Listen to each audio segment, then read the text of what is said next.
Bismillahirrahmanirrahim. Assalamu alaykum. Hurmatli ko'ruvchilar. Haftalik muhim xabarlar programmamizni ko'rishinglarni qarshi olamiz. Men Abdullah Yalqun. Qadrli ko'ruvchilarimiz, bugun 2025-yil 9-mart yakshanba. Har yakshanba kuni atdiganda bir hafta jarayonida vatanimiz Sharq Turkiston va dunyo kun tartibidagi eng muhim xabarlarni qisqa analiz qilgan shaklda huzuringizga sunib kelyapmiz. Qanundaqda oldi bilan bu haftadagi xabarlarimizning mavzulariga ko'z yuritib o'taylik. Xitoy Uyg'urlarni surgun qilish jinoyatini davomli ijro qilmoqda.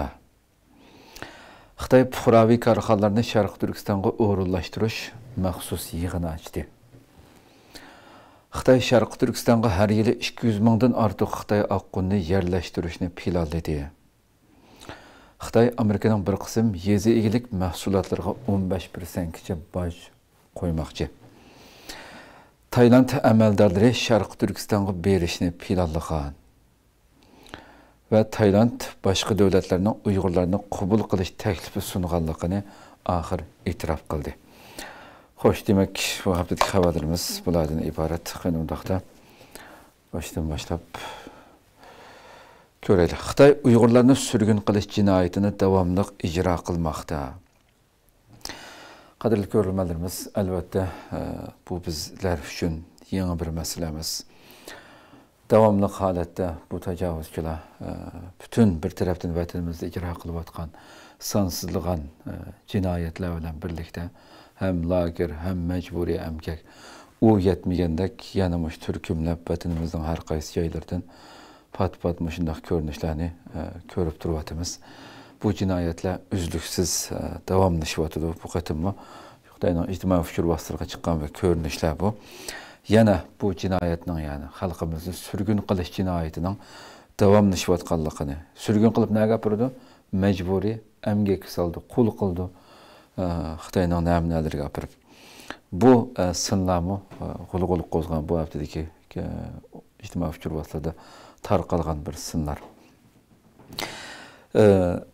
Ma'lum Sharq Turkistonning ma'lum noyastiki bir kentdagi mushadiki yerlik amaldorlar yuqorida ko'rinishda mana Xitoyga surgun qilingan bu Uyg'urlar uchun maxsus murosim o'ylab qo'yaylik. Ya'ni surgun qilingan bir xalq motam bilan emas, murosim shaklda qarab qo'ydi. Hammasining beshiga qizil shilapa, ko'ksiga gul taqa. Bu darajada dunyoda insonni bu darajada masxara qildigan bu xalqni bu darajada zangli qildigan bir ish bo'lmasa kerak hamda. O'z yurtidan surgun qilib namunaga qizo'g'al, o'ttir yosh hammasi bor. O'xshash kiyim, chamadon hammasi mushuning o'zilam, ya'ni Xitoy tarafidan chamadonlarning o'xshash bo'lishi o'ylab qo'yaylik. Xitoyning planliq holatda hammasi planliq surgun qilinayotganligini ochiq ko'rsatib turadigan bir ko'rinishlar hamda. Sinlarda shu surgun qilingan yosh, o'ttir yosh ayollar tarafdan qolgan Uyg'urlar bo'lib, ularning hammasi yuqoridagidek o'xshash chamadon, o'xshash mayitlarga gul taqqan shaklda shunday bir murosim o'tkazgan. Yana birisida bo'lsa Sharq Turkistonning ma'lum noyisidiki biz davomli holatda ko'rib turayotgan pat-pat ijtimoiy fikr vositalarida chiqadigan ko'rinishlar. Hali ham kichik vaqtimizda anglaydik, ota-onalarimizninki hasho deydigan bir qishmi yoz qayeri yosh demasdan har oildan odamlar chiqib namunaga birdam o'stan chap turayotgan, birdam ani qilsan degan, birdam buni qilsan degan bu ko'rinishlar to'xtab boqqan yo'q hamda. Hali ham dunyoda bundaq majburiy emgak, bundaq xalqni bekorga ishlatish hech bir foydasi yo'q ishlar hammasi. Shu ishga bevosita qatnashib yillar o'tkazgan kishilardan xalqimizni so'rasak, nimaga foydasi bor ishniki? Na shu yerdagi yashayotgan xalqqa foydasi yo'q. Shu nima ish qilish? U xalqni ashunda bekorga ishlatib, uyda jim qo'ymaslik hamda. Davomli holatda shu birdam u ishga, birdam bu ishga solgan gap. Ya'ni majburiy emgak va sharg'a selishdan iborat. Bu ishning mush Ramazon kunlaridami yangi chiqqan ko'rinishlar bu. Ig'ir shaklda davomlashayotganligini ko'rsatgan ko'rinishlar. Eriq chepish, yer tuzlash buningga selinayotganligini bildirgan bu ko'rinishlar oshkorlandi. Demak, qadrli ko'ruvchilarimiz, albatta xalqimiz bir tarafdan nurg'unlari millionlagan xalqimiz jazo lagerida qolgan bo'lsa, u yerda jazo lagerining ichida va sirtida Sharq Turkistonning har qaysi joylariga teklif qilingan Xitoy şirketlerinde mecburi emgakka selinip, u yerda qul qilinayotgan bo'lsa millionlagan xalqimiz, ularning farzandlari ballar lager deb u yerda assimilyatsiyaga uchrayotgan bo'lsa, sirtda qolgan shu ikki to'rtal Uyg'urmizmi, yana aram yo'q ularga. Davomli holatda, uzluksiz holatda buni davom qilayotganligi aniq ko'rinib turdi mishada. Numussizlarcha 5-chi emgak kuchi shu yuqorida yo'lga solganlarning hammasi Xitoyningki namratlıqdan qutuldirish, 5-chi emgak kuchini ishga o'rlashtirish degandek bu safsat bilan birlikda ijro qilindi. Xuddi kuyingan qiyofat kirib oldi deb ishga o'rlashtirdik deb. Bu numussizlar. O'xshash vaqtda millionlagan bundan keyingi xabarimiz chiqadi. Sanoqsiz Xitoylarni bizning vatanga akirsa, bu zaminning egalarini ishga o'rinlashtirish bahonasi bilan yo'q qilsa, bu yerdan yo'q qilsa. Avstraliya strategik siyosat instituti shu ASPI Xitoyning Uyg'urlarni majburiy emgakka selish jinoyati haqida e'lon qilgan shu dokumentida maxsus mecburi emgak haqidagi dokumentida 2017-yildan 2019-yilgacha bo'lgan 2-3 yil ichida Sharq Turkistondagi jazo lagerlaridan taxminan 80 ming Uyg'urni surgun qilganligini e'lon qilgandi. O'ylab qo'ying. Ya'ni 2 yil ichida 80 ming Uyg'urni surgun qilganligini. Bundan hozir 5-6 yil o'tib ketdi. Bu son qancha o'tib ketganda o'ylab qo'ying. Demak, bu jinoyat shunday uzluksiz davom qilyapti. Ama bu numussizlar shunday ko'rinishda turibmi? Yani hammasini ko'zini yumib inkor qiladi. Biz qilmadik. Biz bu yerni gullantiryapmiz, u bu deb to'xtamay sabsat satadi. Bu haqda dunyoni aldashga tirishadi. O'ylab qo'ying. Xo'sh, Xitoy fuqaroviy korxonalarni Sharq Turkistonga o'rinlashtirish maxsus yig'in ochdi. 2-oyning 28-kundagi ochilgan. Yuqoridagi manzilni o'ylab qo'ying. Bu tajovuzchilar, bu numussizlar to'xtamasdan holatda bu zaminni butunlay xitoylashtirish uchun kecha-kunduz tirishayotganligining bir ko'rinishi. 28 fevral Beijingda fuqaroviy korxonalarni Sharq Turkistonga o'rinlashtirish, jalb qilish to'g'risida bu yillik tunishtirish yig'ini. Har yili xilma-xil faoliyatlar bilan Xitoylarni chaqirish uchun, bu yerga yerlashtirish uchun Sharq Turkistonga tirishayotgan. Shuning jumlasidan buni atalmış Uyghur Avtonom Rayonluq Xalq Hukumati va ishlab chiqarish qurilish diviziyasi Bingtuan chapinni bugun selvatgan askarlar, yani amaliyotda askariy kiyimini selvatib, harbiy kiyimini bizning vatanning eng esil yerlariga yerlashib olgan numussizlar. Hammasi amaliyotda askar qo'yamdi. Yani bu tajovuzchilar bilan atalmış Uyghur Avtonom Rayonluq Xalq Hukumati birlikda teximmek bu, yani yutib olish, bu zaminni tamamen xitoylashtirish uchun nima ish qotidi? Diviziya bilan yerlikning kuchini mujassamlash, Xinjiangni kasb orqali gullantirish bosh temasida 2025-yillik fuqaroviy korxonalarning, ya'ni biz Xitoy kommunist rejimidan iborat bu qaroqchilar guruhi davlat bo'lish sifatimiz bilan yetish bilmayapmiz. Fuqarolarimiz, nurg'un shirkatlarimiz, korxonalarimiz bu zaminni texammak tez suratda yutib olishga hassa qo'shishinglar kerak deb Beijingda bu yerda bu yig'in ochildi. Ve numussizlarcha qarab boqaydi. Uçuq aşkari, yani bu xabarni normal Xitoy bergan shaklda o'qigan insonmi Xitoyning qanday niyat bilan bu yerda harakat qilayotganligini ko'rib oladi. Yani Sharq Turkistonning amaliyotda Urumchidan boshlab shimoliy rayonlarni Xitoy ko'p sonliqni egallaydigan qilib bo'ldi. G'ing Xitoy butunlay. Buni qilib bo'lg'achqa shu bu yerdagi talabdimi, yig'indim bu yerda bo'lsa, bütün mesela tunuşturta atalmış Uyghur Avtonom Tabiiy boylik nazorati Sharq Turkistonning janubidagi 3 viloyat, 2 oblast va diviziyadagi shaharlar turlarini tunishtirgan. Mayada Sharq Turkistonning janubidagi Uyg'urlar bir qadar ko'p sonliqni egallayotgan munbat tuproqlarimiz, boyliqlarimiz bilan to'lgan bu rayonlardagi fursatlarni ularga sunib, mana deydi. Chunki ham Uyg'urlar nüfus jihatdan ko'p bo'lganligi uchun bu yanimi butunlay Xitoylar ko'p sonliqni egallaydigan aşında bir rayonga aylantirib o'tishimiz kerak degan plan bilan asosliq nishon mablag' mishaga selinish kerak. Sharq Turkistonning janubiga selinish kerak deb aytdim. O'ylab qo'ying. Turlarda madaniyat sayohat kasbi turi, dehqonchilik, o'rmonchilik, chorvachilik, baliqchilik mahsulotlarini pishiqlashtirish, sanoat turi qatorliq 1270 ga yaqin turni o'z ichiga olgan bo'lib, taxminan qiymati taxminan 870 milliard yuan ekanligi o'tirib qo'yilgan. Bu zaminning egalaridan mayli dehqonchilik bo'lsin, o'rmonchilik, chorvachilik, bütün ularning qo'ldan 5-chi emgak kuch deb u zaminning egelerini yo'qot, bu yerdan boshqa yerga Xitoylarni akilib bu yerga yerlashtir.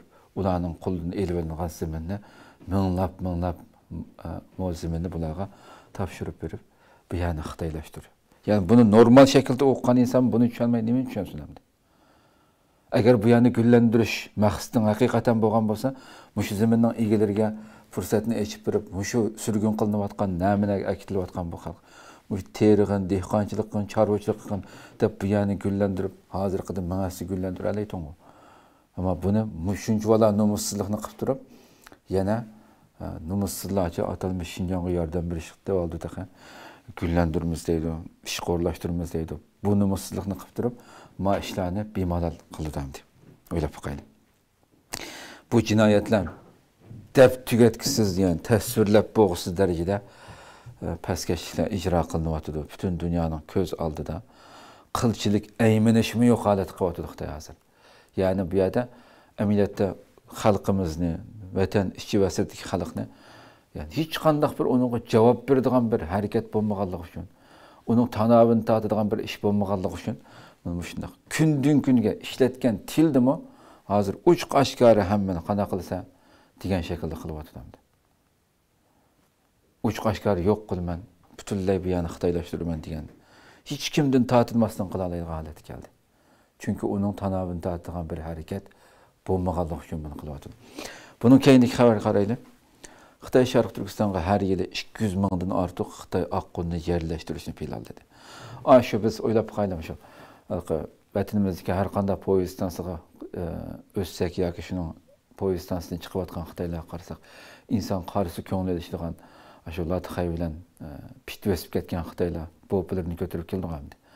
Shu kelib bizning vatanda necha yilning ichida hech kimni ko'z bilmaydigan darajada bo'lib ketdi. Shu pastkash Xitoyları, savatsiz Xitoyları yetmedi.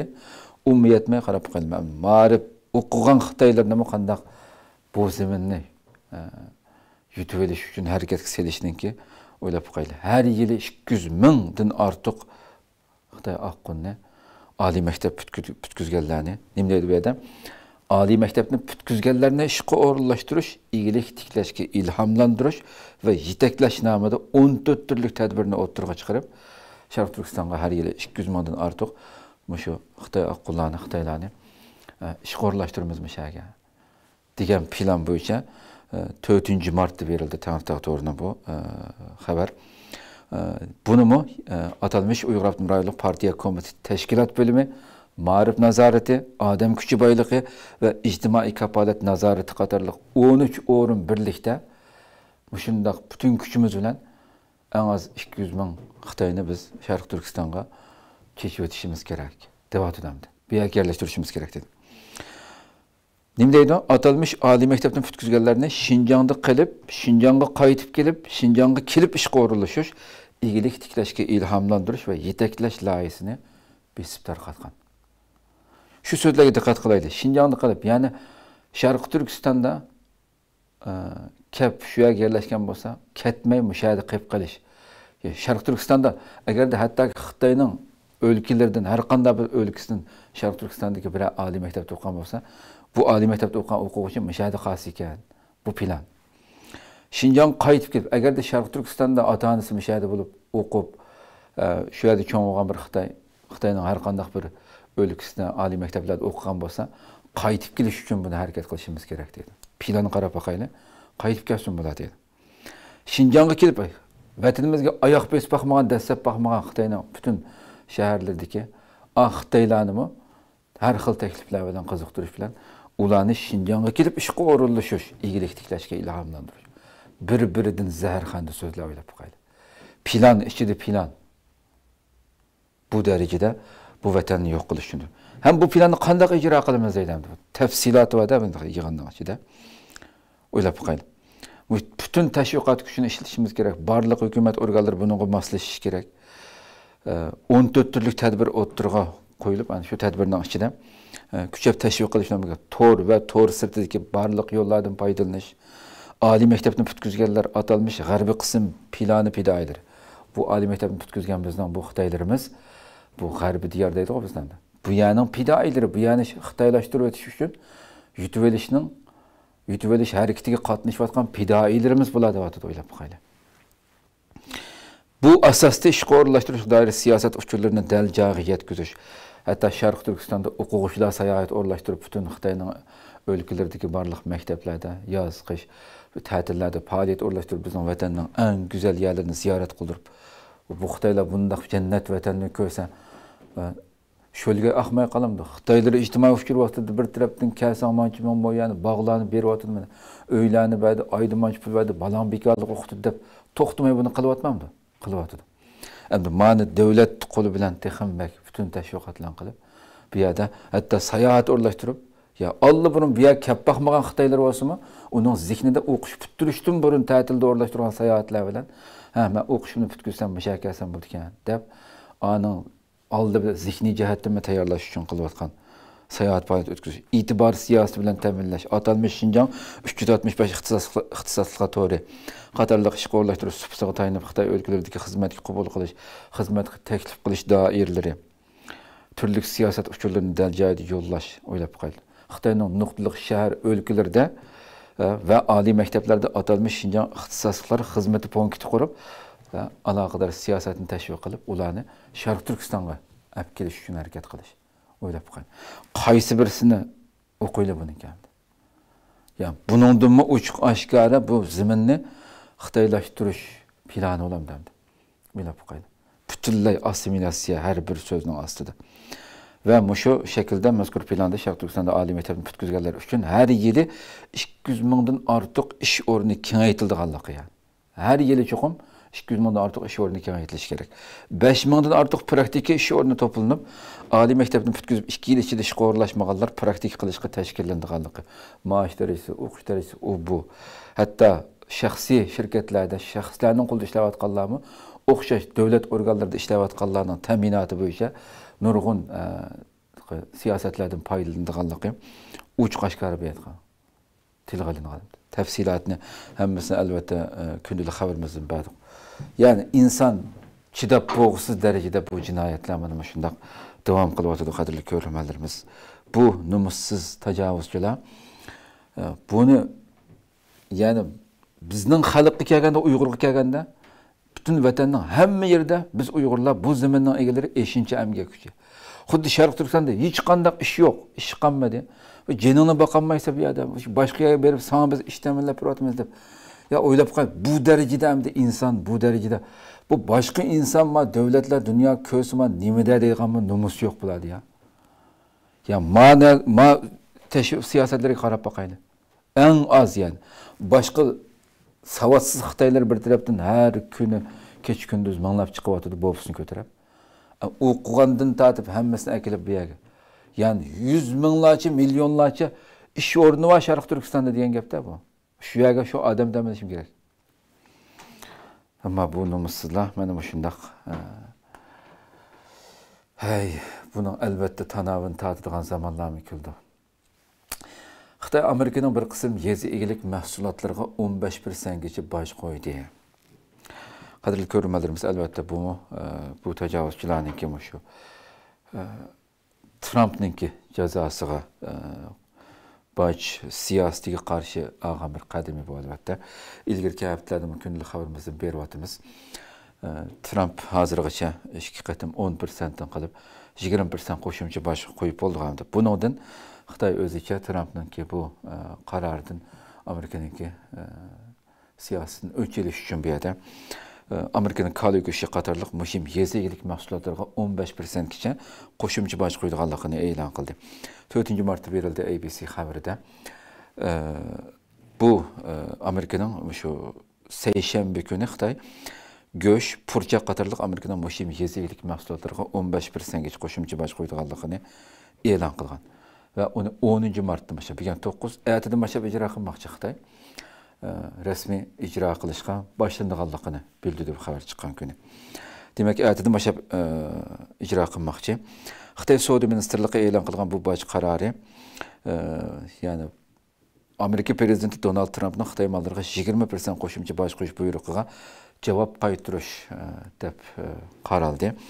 Xabarlarga asoslanganda Amerikada ishlab chiqarilgan to'g'ri go'shti, bug'doy, qo'noq va paxta qatarlıq bu məhsullatlarga 15% qo'shimcha bojga duch keldi ekan.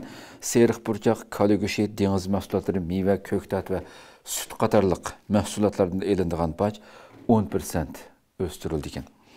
Xitoy rejimi seshanba kuni yana 15 Amerika shirkatini ishonchsiz organlar tizimligiga kirgizgan. Xitoy bu orqali mazkur shirkatlarning Xitoy bilan munosabatli import-eksport faoliyatlariga qatnashishini, Xitoyda yangi mablag' selishini cheklashga uringan. Demak, Xitoy shuna urinib qo'ydi. Albatta, buning keynidan kelgan, buningga qarata Trumpningki qanday qadam bosganligini ko'rimiz oldimiz kunlarda. Xitoy buni tirkishib qo'ydi. Xo'sh, yana bir xabarimiz kelsak, Tayland amaldorlari Sharq Turkistonga berishni planlagan. Bu albatta haftalik kundalik xabarimizda bu xabar chiqib bo'lguchi Tayland doiralari tomonidan e'lon qilinib bo'lguchi biz ba'zi kundalik xabarimizda nomussizlarcha Tayland rejiminingki ko'p deyildi bu masalamda. Bütün tirishchanliklarga, bütün chaqiriqlarga qaramasdan qaytirib bo'lib va hozirgacha nomussizlarcha men bütün qonunliq ish qildim deyotgan Tayland doiralari endi bu besim her tarafdan kelayotgan sabablik o'zicha bu yerda biz qaytirayotgan 40 Uyg'urning qanday sharoit ekanligini bilish uchun biz ziyorat qilamiz deb 18 martda bu ikkisi ziyorat qilmoqchi ekanligini e'lon qildi. Taylandning muavin bosh ministri Phumtham Vichayachai va adliya ministri Tavi Sodsong. Bu ikkisi 18 martda mana o'tirdi o'tirgan ikkisi. Berib ziyorat qilmoqchi. Yani kimingni aldaysan degan skilda inson ekan. Hattoki Xitoyning bir bu hiylagar Xitoy 2 kun qolganda boraman desammi, Alloh burun tayyor sahna o burundan tatib yasab qo'ygan sahnalar bormi Xitoyning. Udulsining qo'liqondan tatgan bet apirib ko'rsatgan yerlar chiq. Ammo texnik tayyorlik qilsin deb Xitoyning hammasi shira ostidan shu pardalar oqisi deyish bo'lgan masalalar. O'zicha ko'ngil bo'lgan qiyofat kirib olib, bularni qaytirib o'tib, bütün inson haqlari hamma narsani dafsanda qilgan Tayland endi berib, ularning ahvolini tekshiramiz. Kim sen tekshirdigan yani? Hatta tayyorlik qilib, yog'an narsani texnik hozirlayolgan deb, yaxshiroq tayyorlik qilgan deb 18 martga udullabdi buni. Demak, hattoki bu Tayland doiralari buning keyindagi xabarda o'zi e'tirof qildi Taylandning nafsi. Bu boshqa hech qanday bir davlatning tutqunlarni qabul qilishni xohlamaganligini yuqoridagi Taylandning muavin bosh ministri Phumtham degan maxluq u degan tamdi. Hech kim qabul qilmadi. Men yillarcha nurg'un davlatlarning mas'ullarni ko'rishdim deb mush xabarda shu chiqdi. Nayt biz bütün kuchimizni chiqardik. İnson haqlari masalasiga diqqat qildik. Cho'ng masala chiqarmaymiz shu 11 yil davomida masala chiqarmaymışlarni Tayland tutib qo'ydi. Yani o'zini aqlashni tirishayotganda hamda taraf-tarafdan bo'layotgan besimlarga qarata. Hukumatning dastlabki bir necha yilda BDT musofir ishlari oliy komissarligidan Uyg'urlarni o'rlashtirilgan joy masalasida yordam qilishni so'raganligini ham bildirgan hamda. Tayland hukumati 10 necha yil burun Xitoyning irqiy qirg'inchilik jinoyatini qechib Taylandga borgan taxminan buni albatta hammamiz bilamiz 350 Uyg'urni tutqun qilgan bo'lib, shu vaqt ko'rinishlar hammasi esimizda qo'yamdi. 2015 yili iyul oyida ayollar, bolalardan va yashanganlardan bo'lib 172 Uyg'ur Turkiya tarafidan qabul qilingan edi shu vaqtda. Bir hafta o'tgandan keyin 109 Uyg'urningki fojialik bir shaklda Xitoy dunyoga propoz qilib qaytirib akaldiq mana deb boshlariga qora xalta kiydirilib, u ko'rinishlarni herkes unutmaymiz hamda Xitoyga qaytirgan edi o'z vaqtida 2015da. Demak, bu shu qaytirilgan shu 109 Uyg'urningmi qanday bir oqibatga qolganligi hozirgacha noma'lum. Qani 109 Uyg'ur? Nada, nima ish qildi? Ammo a vaqtdagi 2015dagi mezgildan farqli bir shaklda Xitoy bugun bularni hozir apirib bo'g'icha qanday qildi nurg'un ta'tirda o'zini aqlash tashviqotini boshlab bo'ldi. Ularni xuddi yaxshi o'rlashtirib, yaxshi kutib olib, yaxshi davolab qilayotgandi. Bundan keyin bu 40 Uyg'urni yillarcha qanday nimalarga ishiltdi albatta zaman ko'rsatdi bu narsani. Bu tajovuzchilar to'xtamay nurg'un hiylagarlik bilan o'zining badbashiri yüzüne yepish uchun ishlatishi mumkin bundan keyingi kunlarda. Uni his qilib turyapmiz. Hamda Tayland boshqa davlatlarning Uyg'urlarni qabul qilish taklifi sunganligini e'tirof qildi. Yuqoridagi xabarda e'tirof qilmay turganda hech kim ammada biz yillardan buyon tirishgan bo'lsakmi deb ani degandi. Muavin bosh ministri Pumtam. Hamda bu yerda Taylandniki yana rasmiy doiralari bu besim sababdan oxiri e'tirof qildi. Bir neçə dövlət emas. Reuters agentligiga berildi bu xabar. Tayland hökuməti 40 Uyğurni Xitayga qaytırış məsələsində özünü aqlagan bolsunmu besim səbəblik e'tirof qilganligini Birleşmiş Dövlətlər Təşkilatının insan hüquqları mütəxəssisləri Tayland hökumətindən Uyğurlarni Xitayga qaytırışını to'xtatishni talab qilgan bolsunmu Tayland hökuməti öz qilmishlarining xalqarалық qonun va insoniy huquq majburiyatlariga uyg'un ekanligini da'vo qilib bu jinoyatini icra qilganligi Reutersning xabarida bu shaklda berdi. Taylandning muavin bosh ministri, mudofaa ministri Pumtam Vichayachay bo'lsa, yuqorida deganimdek, dushanba kuni o'zini aqlab hech qanday davlat qabul qilmadi degan bo'lsa-mu, 48 Uyg'urni o'g'irlashtirish masalasida hech bir davlat aniq bir shaklda ifoda bildirmadi degan maxluq. Amaliyotda bu nima qilgan?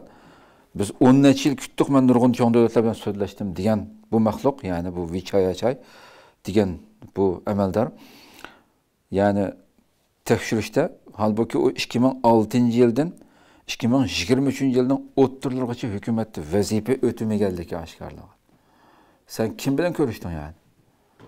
Bu darajada yolg'onchilik oshkorlanib ketganda hamda. Xabar qilinishicha, Amerika Tashqi ishlar ministrligining bir amaldori Amerikaning bu 48 Uyg'urni o'g'irlashtirish taklif berganligini aytgan. Ismini oshkorlamagan bu amerikalik amaldor so'zida ko'p yillardan buyon Amerika bunday ahvolning yuz berishining oldini olish uchun Tayland amaldorlari bilan hamkorlashdi. Jumladan Uyg'urlarni boshqa davlatga o'g'irlashtirish haqida qayta taklif sundi. Bir mazgil bu masalaga Amerika hukumati aralashdi degan shaklda ifoda bildirgan. Diplomatlar va ahvoldan bevosita xabardorlarni o'z ichiga olgan 4 xabar manbasi bu manbaning oshkorlashicha Kanadami Taylandda tutib turilayotgan Uyg'urlarga panohlik taklifi bergan. Bularning ichidagi 2 xabar manbasi yana Avstraliyaning panohlik taklifi berganligini aytgan, ammo Tayland Xitoy bilan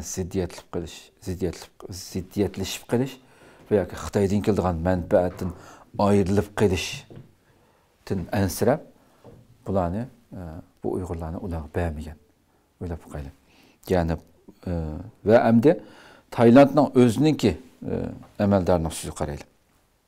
Taylandning muavin tashqi ishlar ministri Rus Jalichandra Tayland hukumatining bundan ilgirki bayonlarini butunlay inkor qilib, ilgari haqiqatan bir qism davlatlarning Uyg'urlarni o'g'irlashtirish taklifi sunganligini e'tirof qildi.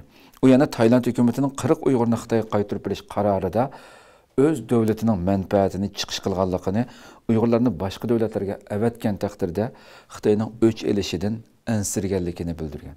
Hech bo'lmasa manchilik bo'lsa-mu men ansirdim dedim. Ya'ni odamdek boshtilan bundaysa. Bo'libmi eng oxir yillardan buyon uni ilgari surib kelyapti-da, biz qaytmaymiz, uni qilamiz. Butunlay dunyo ham Uyg'ur xalqini, ham dunyoni, bütün insan hakları organlarının hammasini cho'ng huquq tutgan davlat mudofaa ministri muavin tashqi ishlar ministri. Uyg'urlarimizning bütün tashkilotlarning qilgan harakatlariga qanchalar qatim bergan bayonotlarda bizning bu hech qanday planimiz bunda plan yo'q deb degan shaklda dunyoni aldamaysan. Eng oxirida berib qilgan ishingni aslida eng boshliq qilgan bo'lsang, biz qo'rqimiz, kuchimiz yo'q. Ya ma Xitoyning besimini bizdan yengiltama deb bir davlat sifatida odamdek gap qilishni bilsan, yoki bo'lmasa shundoq rasvo bo'lgan gap hamda oxirida. Yuqoridagi amaldorlar odatdagi bir ushaq bir mahalla boshliqlari emas-ki bular. Boshdan oxir bu ishning beshida turgan maxluqlar eng oxirida hammani inkor qilib, biz uni qildik, buni qildik deb turib, rasvo bo'ldi butun dunyoga, uni hammamiz bilamiz. Ammo eng oxirida qo'pib, Taylandning muavin tashqi ishlar ministri oxir e'tirof qilish majburiyati qilib buni so'zildi. Demak, bu shaklda oshkorlangan hamma ish. Qadrli ko'ruvchilarimiz ish qilib, bu haftadagi xabarlarimiz bir muncha insonning ko'nglini yerim qilgan shaklda shunday xabarlar bilan tugagan bo'ldi. Demak, bu tajovuzchilar, bu nomussizlar shaytonning aqliga kelmaydigan darajada pastkashlikni, tecavüzçülükünü, numussuzluğunu bütün dünyadaki hiç qandaq söz, çağırıq, bayanat, bu nəsil pisən qılmasdan qılıb atıdı. Bu xalqımızı, bu cennet vətənimizni bütünlə yutub eliş üçün qandaq tirikçilik göstərib atqanlığını her günü görüb duruyatımız, her bir siyasetlerden esqib duruyatımız. Bu əməliyyatda biz xalqımızın kallısını ravurus bir silkib etiş gerek bolğan məsələ. Bu cevapsız qalğanlıq üçün şundaq quruq bayanatlar, sılıq ispaylıq işlər şunun bilanla küpayələnganligimiz üçün bulub atqan cinayətlər barmız. Hiç bir bunuğa muşurduğan adamı çıkmağanlıqdan bulub atqan şəxslər əslində. Hakikaten her birimiz oylanışqa tegishli məsələ. Abdülkadir Yapcan akımız bunu yakında bir sözləbdi bu vaxtda. O sözlərini anlasanlarmı bu cinayətlərin nima üçün yüz berib atqanlığını qayta his qılısılar. Allah ömür versə, ki xəbərimizdə, həbdə axırda, həbdəli xəbərimizi görüşükcə aman boğayslar. Esselamu aleykum ve rahmetullahi teala ve berekatuhu.